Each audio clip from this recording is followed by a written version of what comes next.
Programa Falando de Vinho. Um oferecimento Sulina Parrilla e Restaurante. Flá Gastronomia.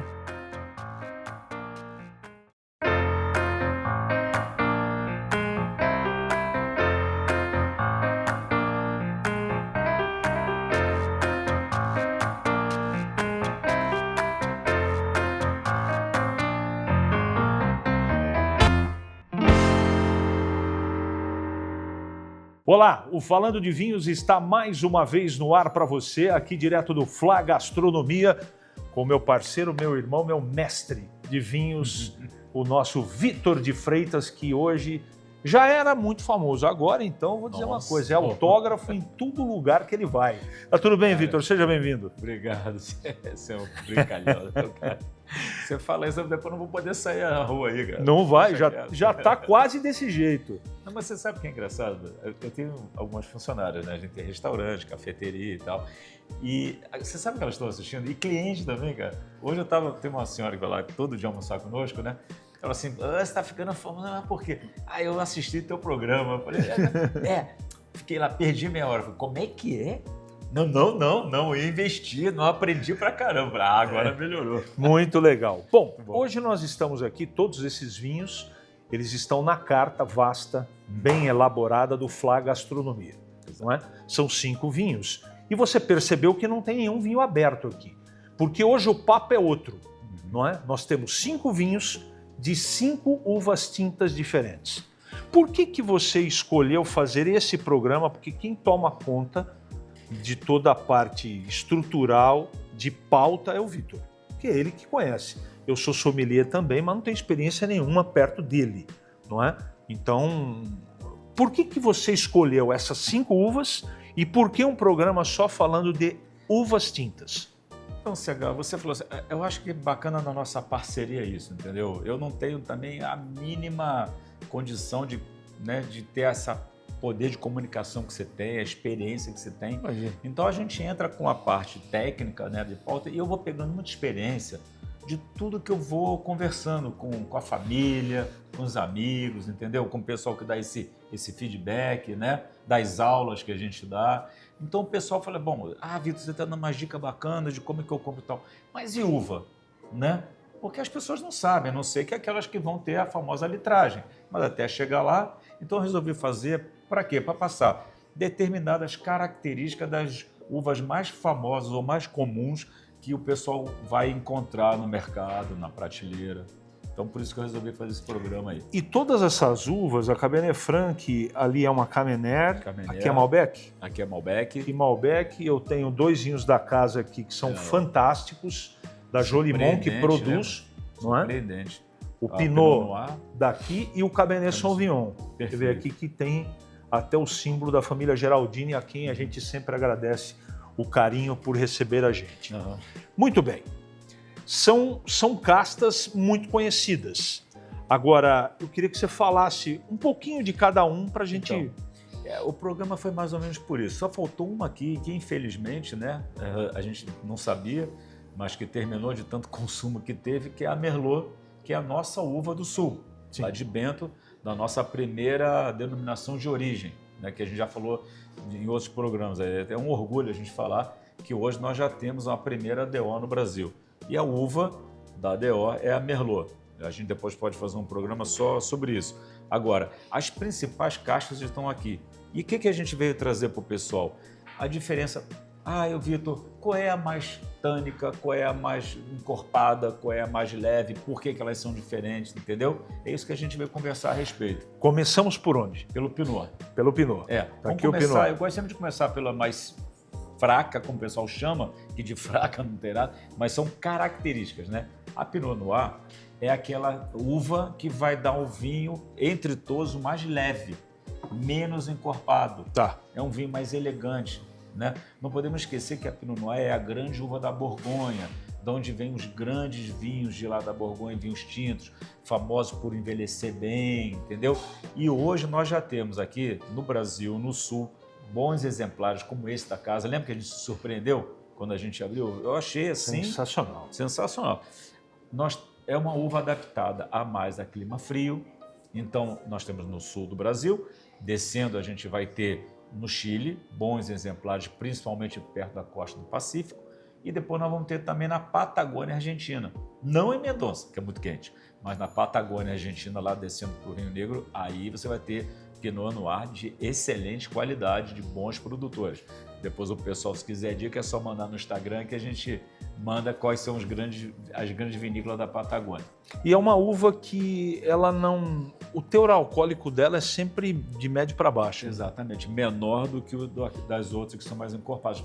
Aí entrando no assunto mais técnico, né? Por quê? Como ela é uva de clima mais frio, ela não precisa de tanto sol, né, de tanto calor para chegar na maturação perfeita. Por isso que ela é adaptada a um clima mais ameno, entendeu?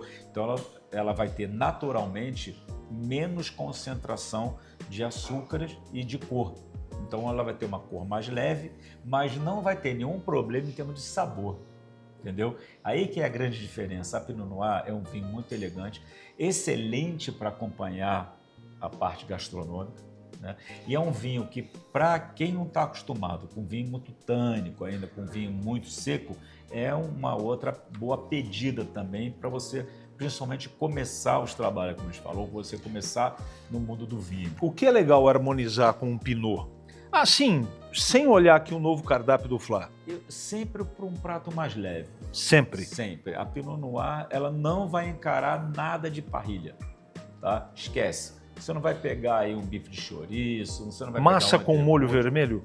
Beleza, principalmente se for um molho que ao sul. Isso, mais ao sul, entendeu? Entendi. Não tão encorpado como um ragu, né? Ou um ossobuco, nada disso. As pessoas relacionam muito frutos do mar com vinho branco. Eu acho que o Pinot cabe num salmão grelhado, ou não? Eu já fiz essa harmonização. Se você pega um Pinot leve, né? E você pega um salmão que não tenha, né, aquela parte de molho, né? Ele seja mais numa crosta, mais tranquilo, só mesmo ali com um azeite, vai bacana. Eu já fiz essa harmonização e vai muito bem. Tem o seu polvo aqui também. Não, polvo, pula essa parte. Polvo grelhado ao azeite, alho, páprica defumada e risoto de queijo. Você viu isso aí? Eu fiquei, quando eu vi o cardápio novo, eu falei, meu Deus do céu, isso aí é realmente de babar. E para você... Esse aí eu ainda deixava um branquinho bem ácido, sabe? Um banco bem encorpado, estruturado. Olha, não fiquem preocupados, tá? Os clássicos do Flá continuam. Perfeito. Né? A Flávia mexe em todos, mas nos clássicos não. Ossobuco, medalhão de filé mignon com fio de pato, o salmão grelhado com manteiga de alcaparras, que é famosíssimo, e o polvo do Vitor. O Esse pato daí... sou eu e o polvo é ele, não é? Tem que voltar aqui, eu tô com saudade já. Aqui não tem jeito. Aqui, se eu não bater ponto toda semana, eu fico frustrado, né? Mas é o seguinte... Nós começamos com a Pinot, correto? Correto. Mais leve. Aí você fala, então tá bom, Vitor, mas e depois? Aí você tem uma certa sequência das uvas tintas, tá? A mais tânica hoje, que a gente encontra fácil aqui no mercado, é a Taná, tá? Mas a Cabernet Sauvignon, gente, Cabernet Sauvignon não é um vinho simples, não. A Cabernet Sauvignon, o pessoal tem que entender que os grandes vinhos de Bordeaux ou os grandes vinhos da Austrália são à base de Cabernet Sauvignon. Os grandes vinhos, o ícone do Chile é Cabernet Sauvignon. Agora, qual é a grande dificuldade da Cabernet Sauvignon para se produzir um vinho top? É a maturação. Porque a gente não pode esquecer que todas essas uvas tintas, elas têm o quê? Um tempo para maturar, como qualquer fruta, correto? Correto. Só que algumas frutas amadurecem mais rápido, outras demoram mais para chegar. E a Cabernet Sauvignon é o caso. Ela é tardia para amadurecer. Então você tem que ter uma região seca. Corre mais risco. Então você tem que ter uma região seca, uma região com calor de dia, você tem que ter seca à noite, entendeu? E outros predicados. Não gosta de chuva. De jeito nenhum. Principalmente perto da colheita. Exatamente. Como ela colhe muito mais tarde e todo vinho colhe no verão, tirando a dupla poda, que a gente já conversou aqui, um dia a gente vai fazer um programa, se Deus quiser eu vou conversar com o pessoal.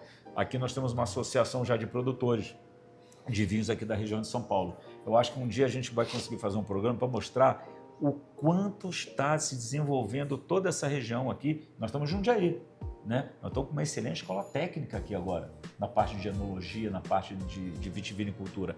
Então o pessoal está produzindo os vinhos bem bacanas. Um dia a gente vai fazer um programa só sobre dupla poda. Ô Vitor, e o Cabernet, como o Pinot, ele, dependendo da região, ele tem características diferentes, né? Exatamente. Então aqui, Malbec. Vamos pegar o exemplo da Malbec, tá? Que é um vinho assim, poxa, super famoso aqui pra gente. Você tem Malbec de tudo quanto é jeito. Ontem eu estava participando de uma mesa de degustação lá com um amigo meu de uma outra loja, que ele é representante, vendedor de vinho, nos chamou para avaliar, para saber o seguinte: eu vinho tem qualidade? Tem. Tem preço? Tem. Eu compro, não compro, entendeu? Então ele chama os amigos para a gente fazer esse tipo de trabalho. E Malbec, a gente experimentou um Malbec bem simples, mas bom. Então você não precisa buscar só aqueles Malbec poderosos, né? De clima muito quente. Não, existe o Malbec para o dia a dia também. Entendeu? Então, dependendo da região e de onde você trouxer, você vai ter um Malbec com características diferentes. Como o Cabernet. Como o Cabernet, então, nossa, nem se fala, né? Porque você vai ter, inclusive, depois também a parte da concentração do Cabernet, certo? Então, você vai pegar um Cabernet de clima mais ameno lá, para não pegar Bordeaux, né? E outra coisa em Bordeaux, depende muito da safra. E em Bordeaux você tem um problema muito sério, que as safras oscilam muito de acordo com o regime de chuvas. Amplitude térmica é essencial em qualquer produção de vinho. Então, se na região não pode chover muito, chove, interfere na safra do vinho. Então, isso é uma coisa extremamente complicada. Extremamente complicada. Porque com essa mudança de clima no mundo, a França está de cabelo em pé. Eles já estão, inclusive, permitindo a entrada de outras variedades que não estava aprovada no ano passado. Depois eu vou falar mais. Eu recebi uma abordagem em um empório aí, da Eliette Ferreira. E ela mandou o seguinte recado para você: fala para o Vitor que eu vou começar a fazer o curso lá em Campinas, da SBSOM, e que ele me ajudou em 2 finais de semana para escolher meu vinho e eu adorei. Queria te falar. Eu não queria falar fora do ar, eu queria falar no ar, porque ela foi muito carinhosa comigo e mandou um abração para você. Obrigado, Eliette. A gente é o reconhecimento que a gente quer esse, sabe? É o prazer que a gente tem de fazer um programa, de passar, é isso. A gente não está fazendo isso aqui na base do reconhecimento de que vocês estejam aproveitando aquilo que a gente está passando. Isso é que é bacana para a gente. Eu dou uma pausa aqui direto do Fla Gastronomia e volto já com a segunda parte para falar das outras uvas e continuar falando de vinho com você.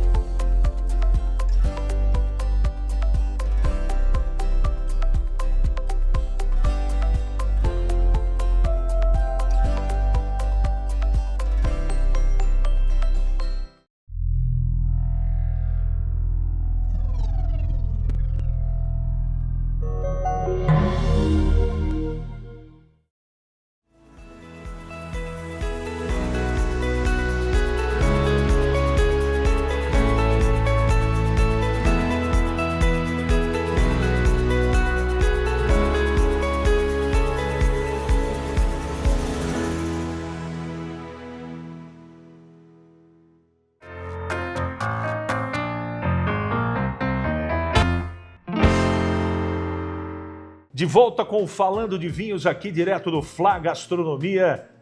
Estou aqui com um cardápio novo, tem cada massa, cada novidade. Se eu fosse você, que mora na região de Jundiaí, eu viria fazer uma visita. Mas o cara, ele não fala, é que a gente grava esse programa, né, logo depois do almoço, só que a gente vem sem almoço. Aí tá morrendo de fome, o cara tá falando de comida boa. A pior coisa, sabe que minha avó, a dona Ruth, falava? Não vá ao supermercado com fome, você vai gastar o dobro. Aí você me traz pro Fla Gastronomia com fome, aí é covardia, não dá. Bom, aqui tem muita novidade e a principal delas, ou as principais, são as massas.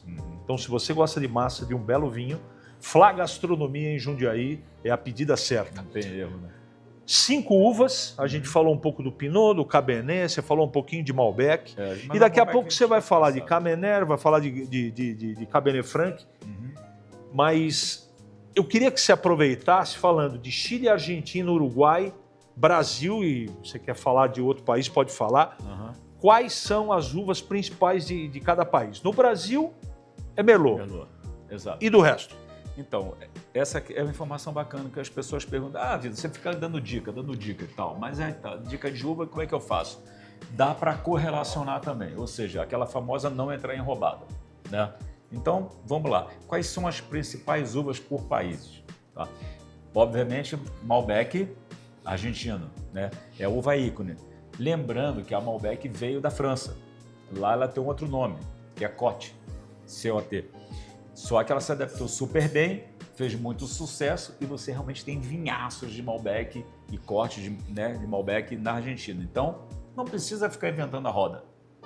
Compre um Malbec argentino. Vá no simples. Vá no simples para aquele telespectador nosso, aquele pessoal que está nos vendo, que não tem essa litragem, que não tem o conhecimento, que não fez muitos cursos ainda para descobrir outros Malbec de outros lugares, vamos dizer assim. Né? As dicas, elas servem para você minimizar os erros. Isso. Na hora da escolha. Perfeito. Então, por isso que toda hora a gente bate e fala de uma maneira diferente, para que você que esteja assistindo tenha uma pequena noção e se entusiasme, não é? Que leve isso um pouco mais a sério, porque é o que o Vitor fala todo o programa. Você precisa ter litragem, você precisa entender de geografia, você precisa ter paixão por isso.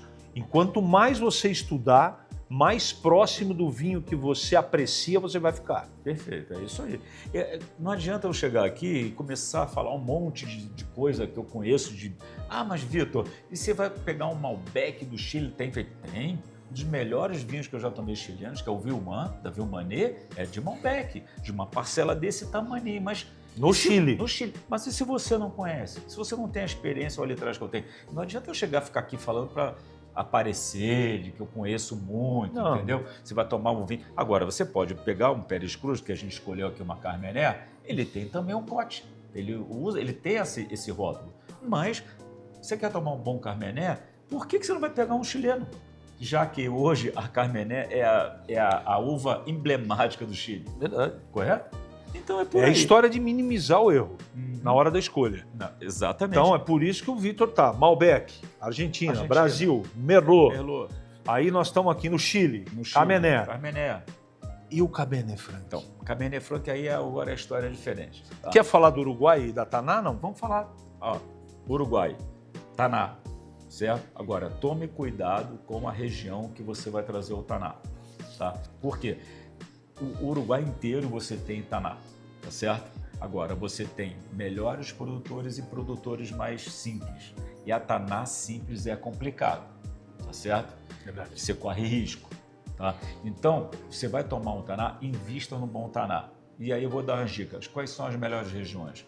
Canelones, a mais famosa, tá? Procure um bom produtor. Quais são os bons produtores? Carral, tá? Pisorno, são grandes produtores. Micro-região, quer pegar um bom Taná? Procura Cerro Chapéu, já perto da fronteira do Brasil, Santana do Livramento, ali, Rivera. Espetacular o Taná da região, entendeu? Então vocês vão estar bem. E o Brasil, por hoje, está descendo com os vinhedos, saindo de Bento, indo lá para a região da fronteira com o Uruguai, está fazendo um Taná maravilhoso. Eu ia perguntar isso para você. No Brasil, lá no sul, tem Taná muito bom. Muito bom. É que assim, o pessoal vai em Bento e vai tomar excelentes Tanás. Só que nem sempre a Taná é proveniente de Bento, da região ali do Vale dos Vinhedos, tá? Muitas vezes ela vem lá de baixo, né? Ou de Campos de Cima da Serra, ou lá da região de Santana do Livramento, certo? Eu acabei de vir de viagem e comprei, para mim, o melhor Taná que eu já tomei aqui no Brasil, que é o Vinhas Velhas, hoje da Miolo. Não tem problema eu falar, porque a gente não ganha nada de ninguém. Não... E nem é também depreciando outros produtores. Não é cunho comercial, a gente dá dica para ajudar você que está aí. Outro produtor que eu admiro, né, é o Torcello, que é uma vinícola boutique. Aí ela já é uma menorzinha, já é difícil até de você encontrar aqui no Sudeste, porque a maioria fica ali pelo Sul. Você tem que comprar, né, conhecer, pedir para o produtor te mandar pelo Sedex e assim por diante. Bom, você falou que o Cabernet Franc é um capítulo à parte. Por quê? Porque ela tem uma história super interessante. Eu gosto de contar essas coisas para o pessoal. A Cabernet Franc, ela foi a uva que começou a nossa história do vinho no Brasil. É mesmo? É mesmo. Eu não sei se é do teu tempo, mas é do meu, né? Chateau do Valier. Meu Deus, claro que sim. Aquele Lancaster. Lancaster. Né? Tem aqueles, né? Esses eram a base de Cabernet Franc. Obviamente, não é a mesma Cabernet Franc que nós temos hoje, porque nós temos variedades, clones diferentes. Obviamente que eles foram melhorando muito, inclusive, obviamente, na parte de condução de vinhedo, da técnica, etc. Então, hoje nós temos uma Cabernet Franc completamente diferente. Só que a Cabernet Franc, além de ter história no Brasil, ela está voltando, cara. Ela está bombando, como a gente fala. Né? Hoje nós temos grandes Cabernet Franc vindo lá de dentro, de algumas vinícolas interessantíssimas. Né? Inclusive, eu conversei com amigos agora essa semana, o pessoal está realmente falando super bem de Cabernet Franc e na Argentina. Esse daqui é um argentino. Tá? A Argentina hoje, tá? A Cabernet Franc está, como se fala, na moda. Então, se você gosta de vinho, se você quer experimentar um bom vinho de Cabernet Franc, você pode tomar um belo vinho nacional ou então um belo vinho argentino. Você vai estar muito bem atendido. É uma uva que a gente pode dizer, Vitor, que se adapta melhor a algumas regiões diferentes em relação ao clima ou não? A Cabernet Franc, ela é justamente por que ela faz muito sucesso, né? Ela é muito difundida, porque ela é muito versátil. Ela consegue se adaptar a climas bem diferentes. Como a gente falou num outro programa, num outro bloco, a Cabernet Franc hoje você pode ter lá no Vale do Loire. É a única uva tinta que consegue produzir alguma coisa no Canadá, né? Na região lá de Niagara Falls e tal, lá que é os vinhos de sobremesa. Se você tem um vinho tinto lá, é Cabernet Franc. Ou então regiões muito frias, o pessoal consegue produzir alguma coisa de Cabernet Franc. Então Vale do Loire, interior de Nova York, e em regiões muito frias o pessoal consegue produzir Cabernet Franc. Só que também produz aqui em Mendonça, produz lá na fronteira. Poxa, a nossa fronteira é quente pra caramba, cara. É frio pra caramba e quente pra caramba. Ali em Rivera, quando o sol é verão, é 40 graus na lomba e não tem choro nem vela. A produtividade dessa uva também é alta? Boa. Lembra que eu falei de um amigo meu que produz vinho em Indaiatuba? Sim. Ele falou para mim, Vitor, se prepara. A safra desse ano foi espetacular. E Cabernet Franc. Cabernet Franc. E disse que vai produzir um belíssimo Cabernet Franc. O primeiro que ele fez já estava surpreendentemente bom. E agora ele falou que vai sair melhor ainda. Quer dizer, aqui em São Paulo também. Lembra a história que a gente contou aqui da produtividade por metro quadrado, enfim, por parcela de terra? Quanto mais a uva se desenvolve e produz, mais baixo fica o preço. Mais baixo fica o preço. Agora, o produtor é que vai comandar um pouco essa história. Se ele deixa o pé produzir muita uva, ele vai fazer muito vinho, mas talvez a qualidade não seja tão alta, mas ele faz um vinho mais barato. Agora, se ele concentra demais no pé, menos cacho, menos produtividade por pé, com uva mais concentrada, melhor o vinho, mas mais caro também. Mais caro também. Vai produzir menos. Então, assim, isso aí, por isso que existem diferentes preços, entendeu? Você vai chegar para um produtor e vai falar, isso aqui, ó, é uma micro parcela que eu escolhi, teve uma produção perfeita, eu peguei aquele pedaço de terra, eu peguei aquelas uvas e produzi apenas 1000 garrafas.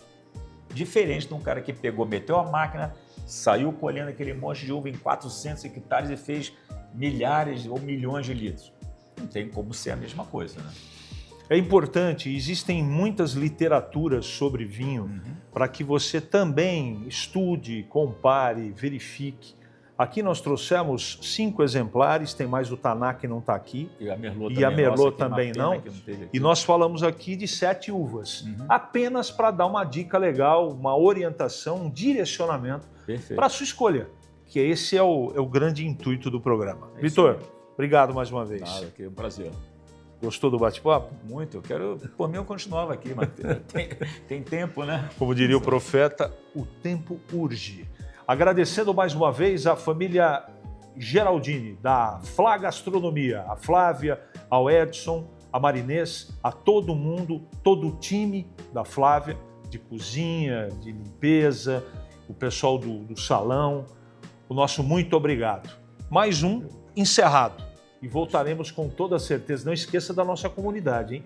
Instagram, Falando de Vinho. Participe lá, mande a sua pergunta, a sua participação, que para a gente é muito importante. Perfeito. Até o próximo programa. Programa Falando de Vinho.